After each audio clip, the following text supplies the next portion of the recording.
Okay, good afternoon. My name is Floyd Lee. I'm a mature student at London Metropolitan University. I'm studying education studies, and we have a few modules, and this particular module is something I've been working on. It's a presentation, and using PowerPoint presentation as a means of educating and sharing information. I thought it through, and I thought, in order to show how a PowerPoint presentation can be very effective, you need to have a theme. And I thought, what are the latest themes, popular themes that are conflicting and people are conflicted about or not quite understanding the basics of, and one of them is the CO2 myth. There are a lot of conjecture, accusations, and debates going around this issue. So what I've done is a 35 slideshow, basically pointing out what the issues are. I've got supportive evidences, and some of our favourite well-known scientists who used to be on television all the time, people like Johnny Ball and David Bellamy, well-known faces that were teaching us when we were kids, but somehow they've fallen awry of the political powers because they won't play the game. And the game is CO2, carbon dioxide, what you breathe out and I breathe out and plants love, all of a sudden has morphed into a gas that is poisonous, carbon monoxide. I think what solidified it for me to do this topic is when I mentioned CO2 in my own class. One of my own colleagues thought it was carbon monoxide. One of my lecturers also thought a similar thing, and I thought, how strange.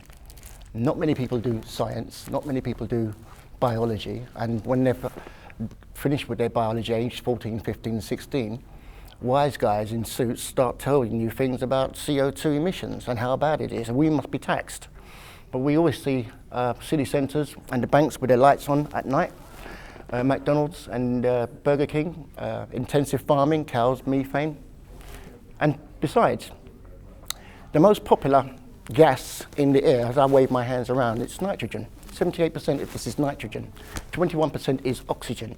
And we actually breathe out 4% of carbon dioxide, and we breathe in 0.4%. It's a really small minutiae of this gas, which is good.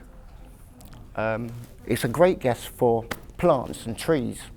In fact, if what they're saying with their alarmist nonsense is true, there should be a bumper harvest somewhere, and we shouldn't be starving, or there shouldn't be any places around the world starving, but that's not the truth in any case.